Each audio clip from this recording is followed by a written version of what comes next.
प्रबुद्धजनों प्रणाम। एक दो दिन बाद 2026 वर्ष का उत्साह और उल्लास से भरा रंगों का त्यौहार होली है। आप सभी को होली के पावन पर्व की ढेर सारी शुभकामनाएं। जब भी पर्व आता है, मिष्ठानों और उपहारों का आदान प्रदान होता है।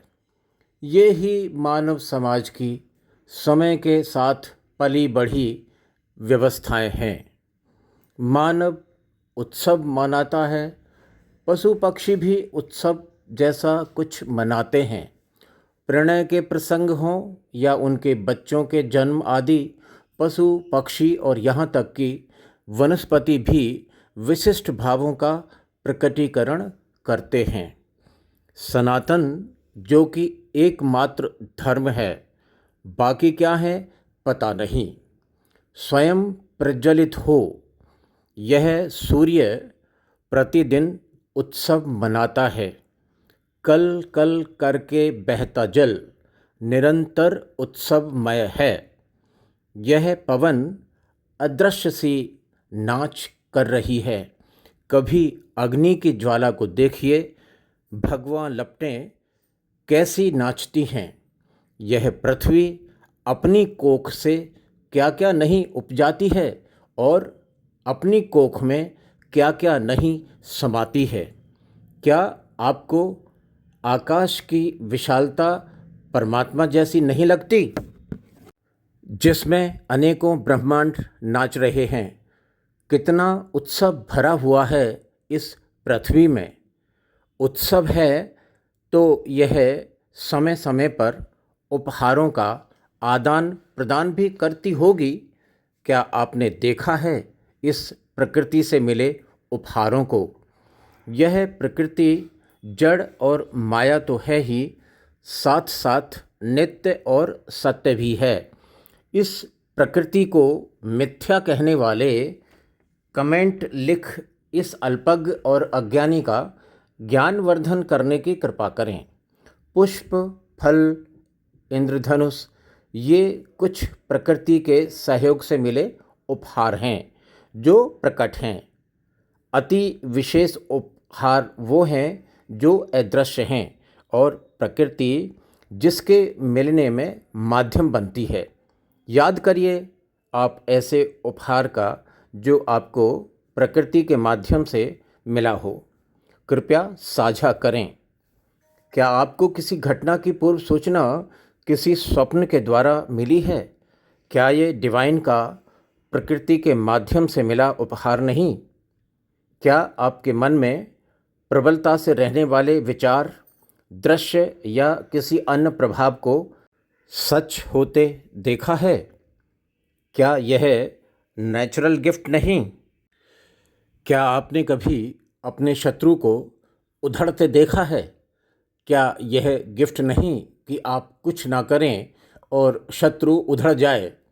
मानवता को रौंदने वाले राक्षसों को पालते हैं, देखो तो उन्हें कैसी निर्दयी होकर उधेड़ती है यह प्रकृति। अनेकों राक्षसों के तो अवशेष तक नहीं मिलते। अपने दंभ की संतुष्टि के लिए अपने अधिकार क्षेत्र में कृत्रिम स्वर्ग रचने का स्वांग भरने वालों को प्रकृति अनायास बिना सूचना के उधेड़ रही है। इन्होंने कभी इस ब्रह्मांड की परम सत्ता को कभी सच्चे मन से याद नहीं किया। इनके शरण स्तर भर भरा कर गिर रहे हैं। क्या यह समय द्वारा दिया गया अमूल्य नेचुरल गिफ्ट नहीं? अभी प्रकृति ने नेचुरल गिफ्ट की अपनी झोली का केवल मुंह खोला है। राक्षसों के वध के अनेकों गिफ्ट अभी प्रकृति की झोली से निकलने ही वाले हैं। यह सब कौन कर रहा है? यह सब शिव की कृपा से हो रहा है।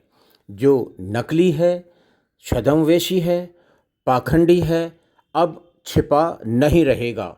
इन पाखंडियों की कौटरी अब छिपी नहीं रह पाएगी।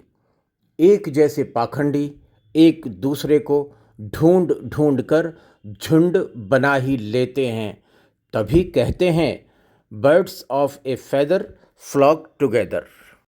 हे शिव, अपने भक्तों और पाखंडियों का अंतर तुम्हें अच्छी तरह पता है। भक्तों को जादू भरे सुरक्षा और समृद्धि के गिफ्ट दो और पाखंडियों का वध करो। किसी की प्रार्थना तो तुमने अवश्य सुनी है, तभी तो राक्षसों का वध हो रहा है। छद्मवेशी पाखंडी छिप नहीं पा रहे हैं। इस जगत के ताने बाने को पूरा उधेड़ कर फिर से बुनना। आपसे अल्पज्ञ की पुनः प्रार्थना है कि अपने भक्तों को अभय रखना और राक्षसों को सुरंगों से निकालकर वध करना। हे देवों के देव महादेव, पहले जैसा तो अब कुछ न छोड़ना, सब कुछ उधेड़ कर पुनः बुनना।